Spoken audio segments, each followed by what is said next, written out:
Dear Diary, March 5th, 2017. Don't look into my eyes. I'm Medusa. I got my I got these new curlers on Friday. They're the 1-inch ones. I'm hoping maybe it'll give me a little bit of a different look. We'll see.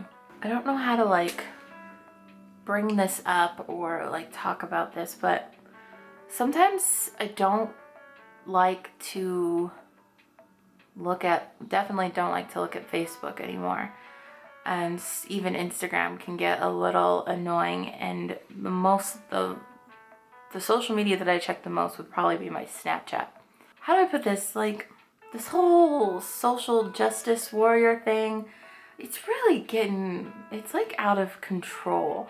I feel like there are so many bigger problems happening in America and the world, but then people will basically try and destroy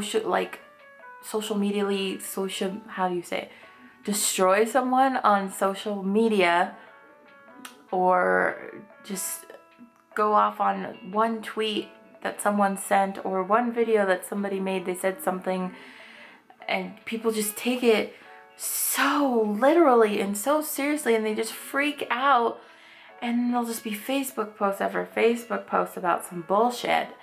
And it's like almost depressing. Like, one, like I'll get annoyed, two, kind of get angry, and three, I just get really depressed that like this is just like what it's come to.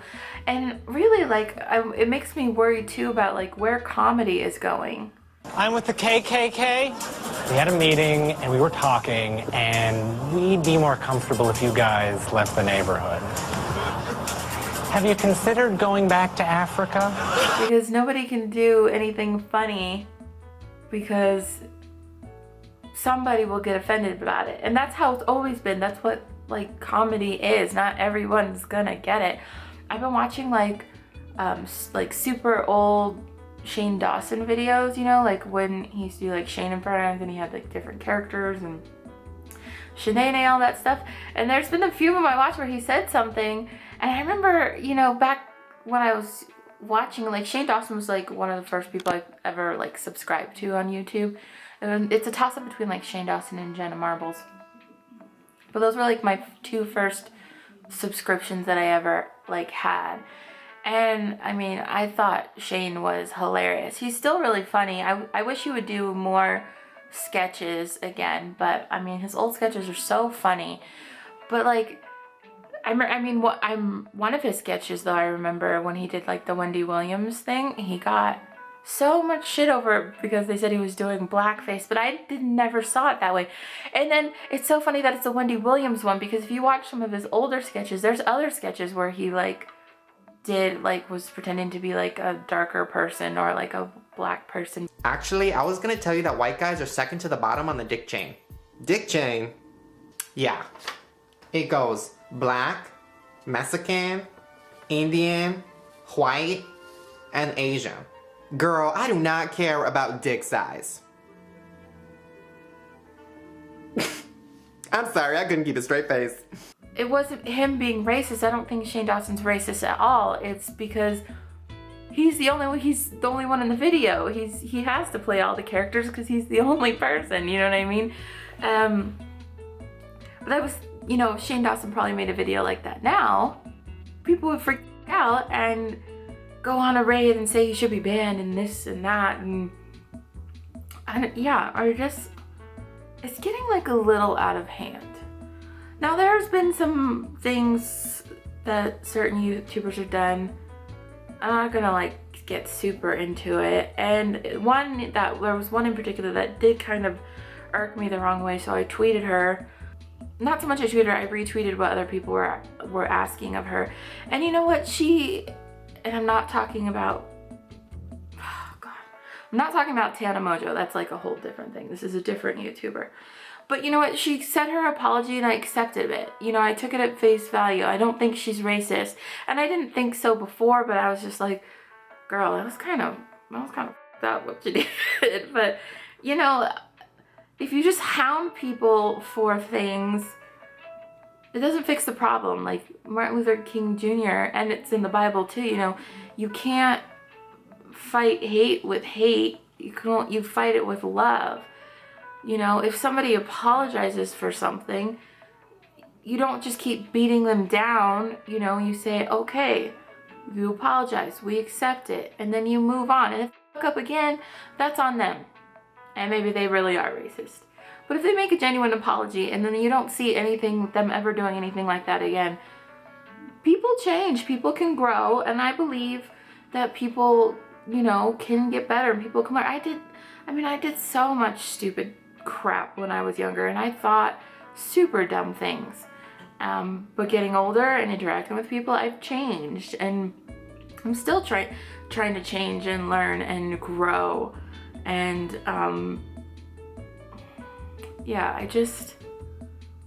I'm probably just on a rant. You probably have no idea what I'm talking about, or I'm not explaining it very well.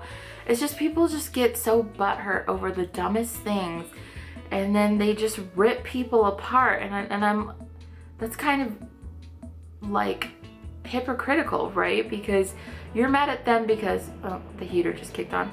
You're mad at them because they did something hurtful. So then you go and just try to keep hurting them and hurting them and hurting them and hurting them and hurting them, and you want to watch them break.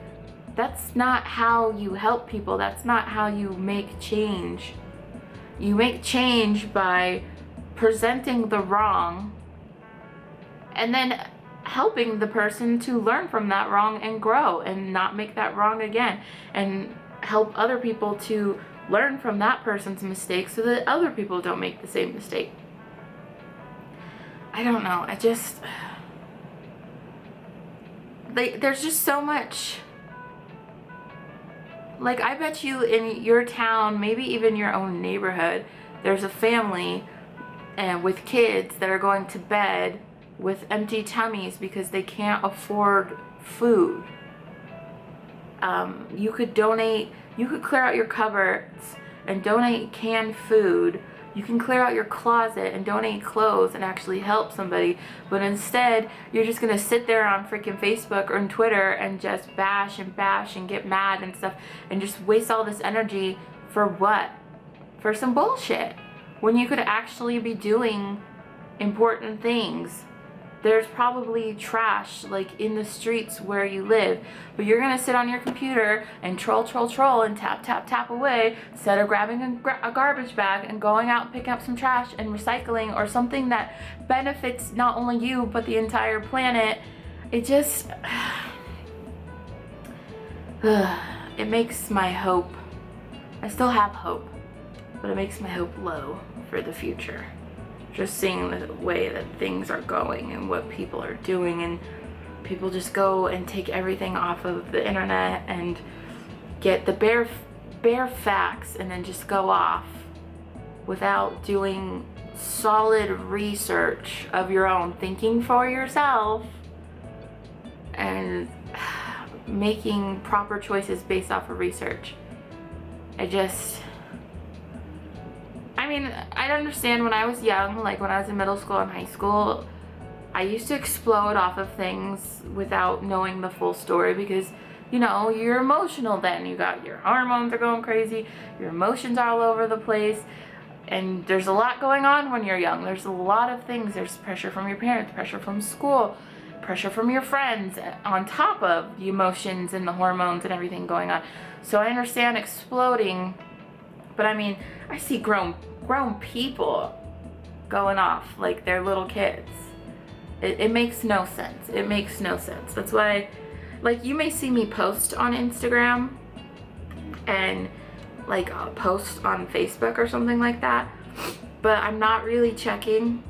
Very rarely, if I'm super bored, I'll scroll through Instagram and like my friends' pictures and stuff. Some of the stuff that people post, I just can't stand it. I can't. Nobody posts the positive things that people do. You know, it's always just like whatever negative thing that happened in the news. They don't cover positive things, you know, that people are doing to help people. I've been talking for like 10 minutes. I'm sorry. Total rant day. Happy Monday.